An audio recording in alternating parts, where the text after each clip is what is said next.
Noah, thank you for meeting with me again. So I want to take you back momentarily to the goals that we had discussed in our last session. All right, the two goals that you had made were that you wanted to improve the authentic engagement that's going on in your classroom through your lessons, so that your kids feel and experience something that may be more real world and practical, that they can transfer outside of the room. And then lastly was to differentiate instruction for all the various learners in your room. And so what I've done is I've created a checklist of things that I think that you can use to plan your upcoming lessons. And I want to go through that with you and talk with you through the various parts. All right, so I created this sheet on Google Forms, and I wanted to walk through each portion of it with you. So the first thing that I think is really important for you, especially being a first-year teacher, is I think you need to first develop the assessment. And so maybe that already exists throughout the content area in the school, or perhaps even at the district. But I think the first thing that you have to do is develop an assessment, or at least know everything that's being grouped up and asked on the assessment. If you know everything that's going to be asked on the assessment, you can tailor your lessons to that. It's just called backward design. And I think if you use backward design, I think that that's a tool that you can really leverage to show growth in your classroom, and to really ensure that the kids are learning and are meeting learning to the standards, or being able to learn to the standards. Okay, so this is something I think is really important. I think another thing is to identify an overarching theme for your lessons. So, keep in mind as you develop the curriculum that leads to the unit test, what is it exactly that you want them to learn throughout the process of the entire unit and throughout each lesson, so that hopefully everything builds together, and then in the end, the students are producing something that really shows all that they've learned throughout, but then provides an authentic experience, yet still prepares them for the unit test and eventually the milestone. Third, we want to create an end goal. All right, and with the end goal, what do you see them scoring on the unit test that you would walk away and feel like, man, that's a great improvement from where we were previously? The next step 4, that each of the lessons that would lead into your unit exam and would lead into the end product that they would produce would be standards-based, and they'd be very strict to what the standard's asking. As you know, the state milestone is going to ask questions from those standards, and they're going to stick very specifically with what's in the standard. All right. I think within your lessons, I think something you can do is promote student inquiry, and I think we had talked about that before. And if you can develop activities for them to do throughout each unit or lesson that has the students, really discovering the information on their own, maybe sometimes even replacing direct instruction for student discovery, that's going to lead to that inquiry maybe that you're looking for, and will allow you to dig deeper into the content and really promote student learning. The 6th step is to provide a personalized experience in your classroom through questioning. I think if the students are working as producers and you're really questioning each and every one of them and challenging them individually based on what you've seen in the classroom, I think that's something that can be really strong for you as far as creating a personalized experience. And then lastly, developing differentiated learning, which meets specifically with your goal through universal design. And so without getting too far into it, universal design involves basically giving choices and allowing your students to do different types of activities that would meet their different learning needs. All right, so we have gone over the 7 different steps to this checklist, and I'm curious, what are your thoughts? I really like 5 and 7 in particular, promoting student inquiry. I've been reading through some of those resources you gave me, and I've been looking at phenomenon-based instruction, which I really like the idea of presenting the students with that why. So there's something that happens in making them ask the question. So they're directing their own learning by asking that question. I really like that. And like you said, number 7 goes right with my goal. And I like the idea of using universal design. I remember doing stuff like that in high school, but it's one of those things that you don't think that the teachers necessarily invest that much into planning. It's just something you do. But now that I'm on the other side, I think that would be a good thing for me to try to implement and use. As far as changes,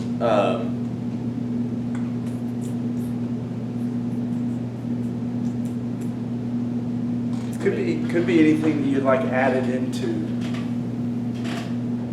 something that would make your job maybe a little easier or more effective. Could be a lot of things. I think I need to focus or at least look at breaking down the standards by lesson. Because like for the standards that we use have different like sections, different like subparts. So I feel like I need to identify more clearly that this is standard 3 point B. So this is what this lesson is hitting. So I think I need to focus on and realize more clearly what the goal is, and I think I need to communicate that better to the students. That this is where our goal is. By the teacher clarity. Right. Okay, so where would you like to add that into the checklist? I think that would fit in with identifying that overarching theme. That's more specific, but I think once you see the big picture, I'll be able to put in those more specific points. All right, so I'll make a note and we'll add this to the checklist. So, unpacking standards for individual lessons. Is that right? Yeah. Okay. All right, and then this will go right there, and then we'll bump everything else down. All right, so Noah, we've gone through the checklist. We actually added a thing to our checklist. And I want to kind of transition now to helping you see how this can be implemented into your room, what it actually looks like in real time. So tell me this, there's a lot of ways that we can model. I could come in and teach your class for portions of a period, or I could show you and walk you through the strategies without kids in the room, or you could go observe several teachers in the school. There's several teachers that are very successful at this, at implementing several of these strategies. We can look up a video online. We have a lot of options. What would be your preference for seeing and seeing a model of several of these strategies being done in a real classroom? Well, I'd like to see it first before I tried any of them. So just at some point, maybe find somebody that uses these and just go watch. And then maybe later in the week, I could try modeling some of these in the classroom without the kids here. If you could come observe me and see kind of how I do with these, and if you think they'll be successful for me in the classroom. Okay. I can most definitely do something probably towards the later end of this week, maybe early next week. Okay. And if you can email me, we can set up a time. Okay. And I can use a portion of the day. We just have to plan ahead. All right, so Noah, let me show you some of the resources that I found online. I emailed you these earlier, but I wanted to kind of go through them one by one and let's see if we can find something that might be more practical for you to use in your room to reach the goals and to identify each of the steps of the checklist. So going down to really number 4, 5, 6, and 7, it really focuses on the lesson itself. Online, what I've found is a web quest. All right, so what you would be able to do is you would be able to use this web quest. All right, you would be able to use this web quest to allow your students to really self-discover a lot of the content. And so, just for example, perhaps you might can put them into pairs and have them research the websites that are given on the link. If there is anything that is not here that is found in the standards, you can obviously modify it to fit your needs in your classroom. You're not bound by what's here. All right. But so talking about differentiated instruction, okay, something that you could do is say you would have the students identify 2 websites that are on the assignment, and they would work through a portion. It's going to take them several days to actually complete the entire thing, but they would work through portions of it, and you could set aside time where you're going to stop the activity and you're going to move in another direction, have your kids working on a different activity. Okay, this gives us several different activities. This website does. We have a 4 corners activity where we begin to move more towards the flow of energy. We have think about it activity in which the kids actually take the information. They have to synthesize all that they've learned to this point. They have to put it into words, and it's more or less like a writing prompt. There's all sorts of things that are here that you can use to your advantage, and really it's about student inquiry, it's just self-discovery. Meanwhile, while a lot of this stuff is going on, you've strategically paired the students in your classroom, and so what you're able to do is you're able to go around and actually question the kids, and it gives you an opportunity to emphasize really the things that are in the standards, so you kind of unpack the standards for the kids, and you make sure that the most important things are being touched on in each and every group.